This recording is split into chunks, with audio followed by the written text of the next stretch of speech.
حصريا على شبكة سماء إنشاء.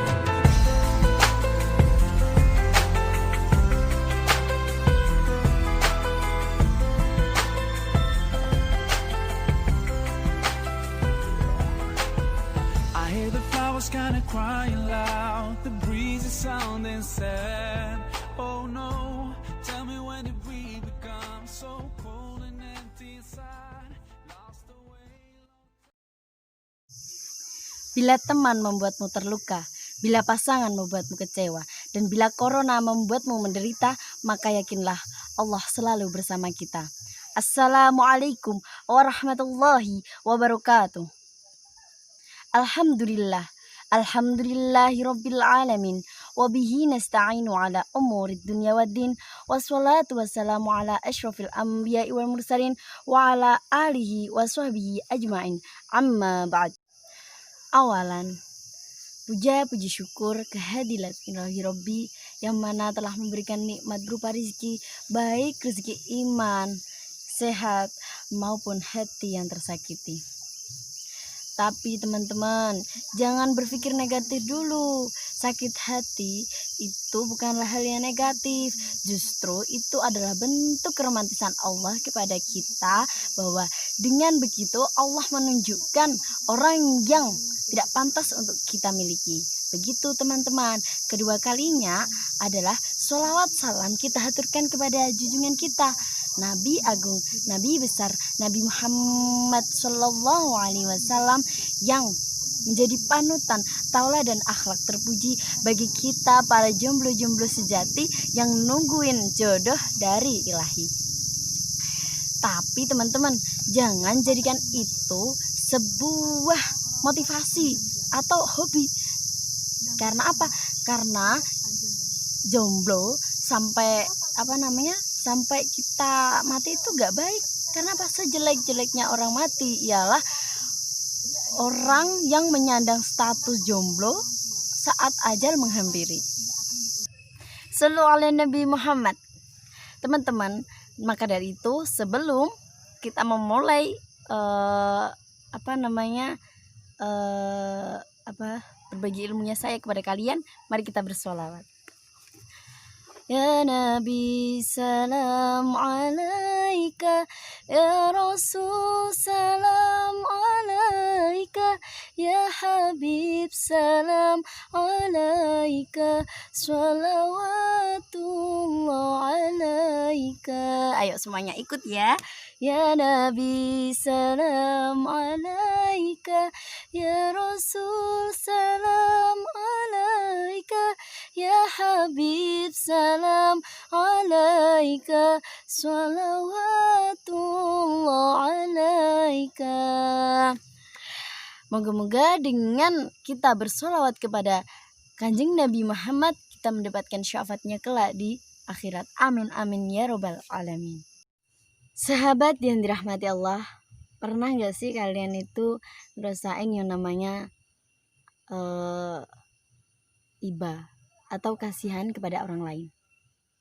Contohnya saat orang lain mengalami kesulitan, terus kita terdorong untuk membantunya. Nah, itu yang disebut namanya kepedulian sosial. Kenapa sih kita harus peduli? Kenapa sih saya mengambil tema pedulian sosial?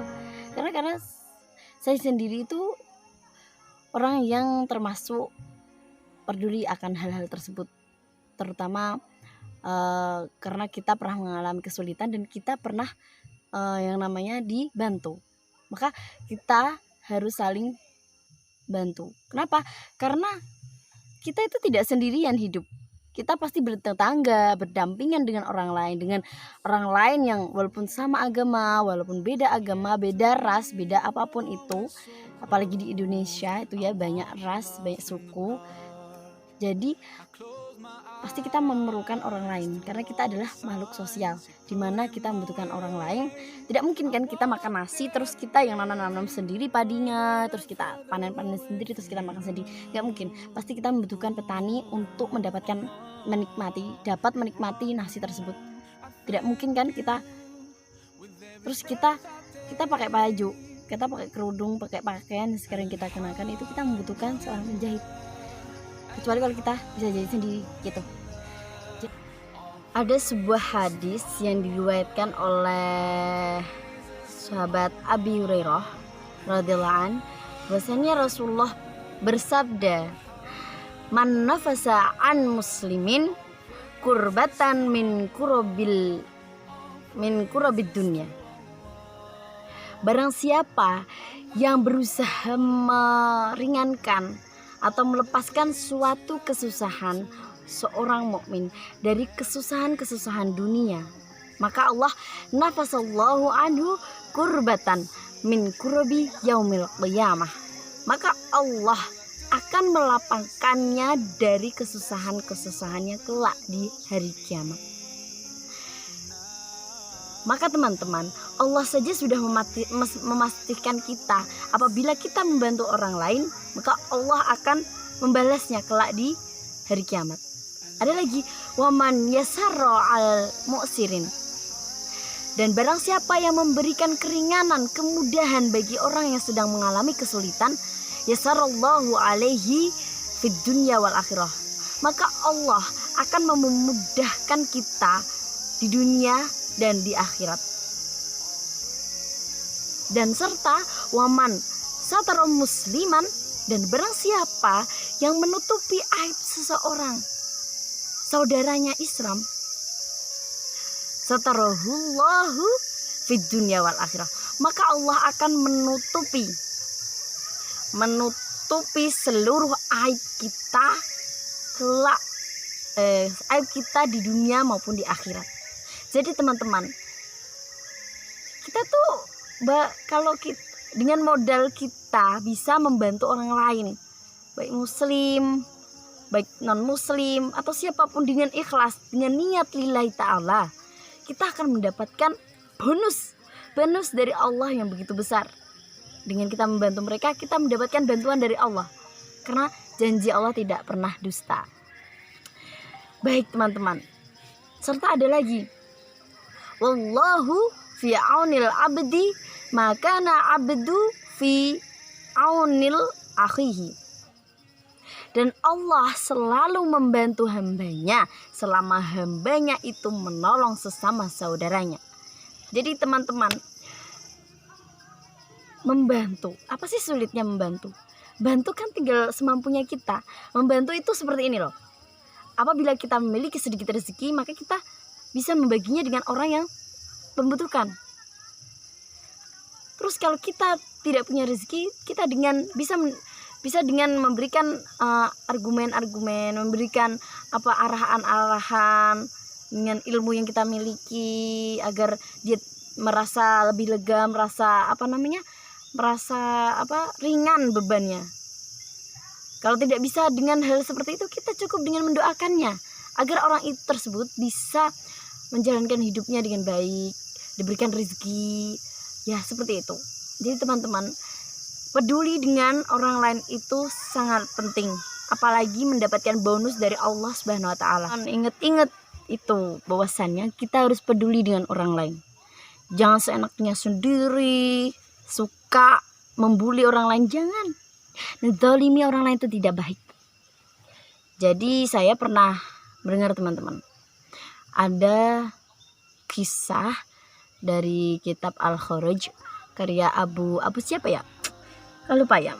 Itu loh, Abu Yusuf kalau tidak salah, Abu Yusuf. Di kitabnya yang Al-Kharaj yang membahas tentang Baitul Mal pada zaman Khalifah Umar. Jadi ini kisahnya Khalifah Umar, dengerin baik-baik. Suatu hari itu Umar bin Khattab sedang berjalan-jalan ya, menyusuri jalan gitu ya. Pagi hari sendirian beliau. Kemudian beliau itu di tengah jalan bertemu dengan seorang kakek-kakek tua yang renta, yang sudah tidak bisa ngapa-ngapain, tunanetra lagi. Kemudian Umar pun penasaran kemudian mendekati si kakek tersebut dan menanyakan apa agamanya. Kakek tersebut menjawab bahwa dia adalah seorang Yahudi. Orang Yahudi guys. Kemudian Umar pun bertanya lagi, ada perlu apa? Kakek tersebut datang kemari. Ternyata kakek tersebut bilang bahwa dia itu kemari untuk minta uang. Minta uang apa? Untuk apa itu namanya? Untuk menghidupi hidupnya, karena dia sudah tua, tidak bisa ngapa-ngapain. Ya bisanya cuman tiduran, ya sudah sakit-sakitan gitulah ya. Kemudian mendengar hal itu, Umar pun segera membawa kakek tersebut ke rumahnya, ke rumah beliau, dan diberikan oleh beliau kebutuhan-kebutuhan sehari-hari gitu. Terus beliau sendiri juga intinya itu memberikan semampunya. Kemudian Umar bin Khattab pun berkata bahwasannya demi Allah, kita telah menelantarkan orang yang dimana dia waktu muda membayar pajak untuk kita, malah kenapa tuanya malah kita telantarkan. Begitu Umar berkata begitu. Jadi teman-teman yang dirahmati Allah, bahwasannya ada dua pelajaran yang dapat kita ambil dari kisah Umar bin Khattab dalam karya Abu Yusuf ini. Pertama, bahwa Umar bin Khattab adalah seorang pemimpin di wilayah Islam. Namun beliau tidak memungkiri atau tidak membeda-bedakan antara yang tinggal di negaranya itu, di wilayah kepemimpinan beliau itu, dia tidak membedakan antara Islam dengan agama lain. Karena beliau ada seorang pemimpin, di mana pemimpin itu adalah mengayomi. Begitu.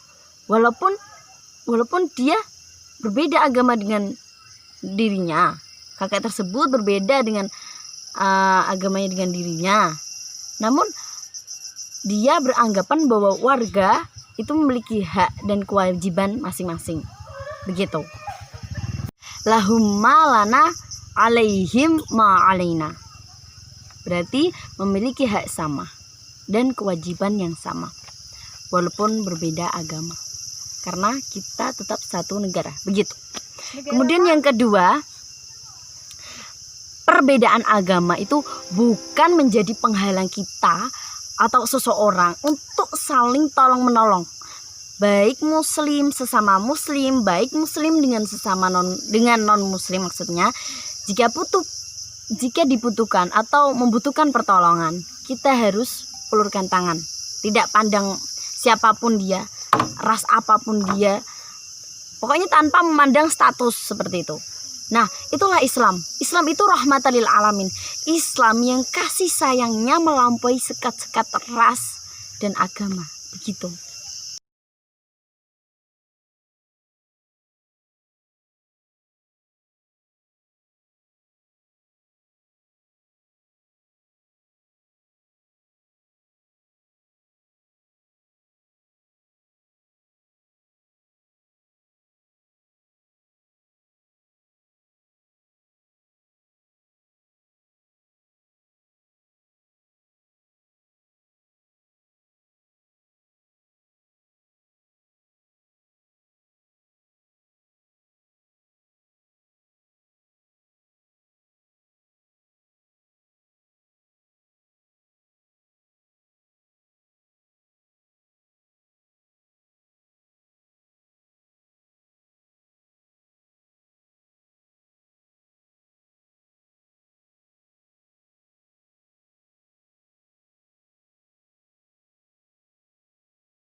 Sebelum kita menyelesaikan video ini, mari kita nyanyikan bersama-sama syair karya Kiai Haji Wahab Hasbullah ya.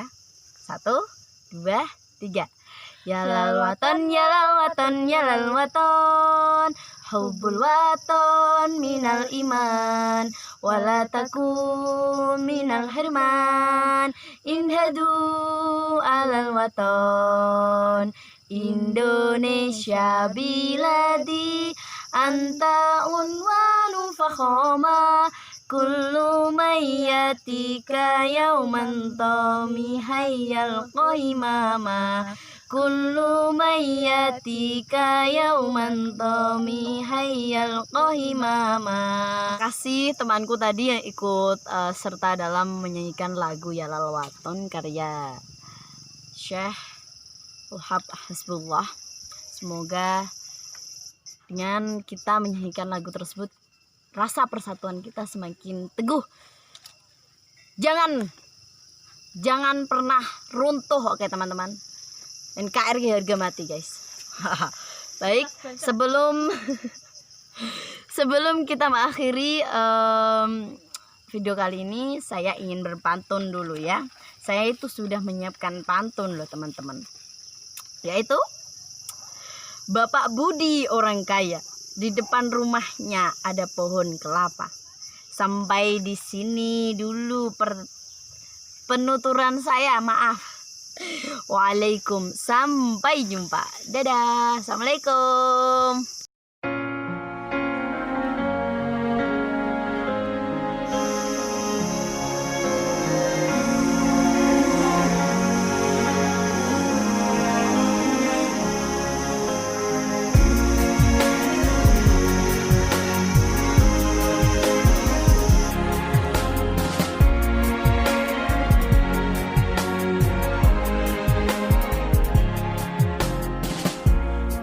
So far from you, yet to me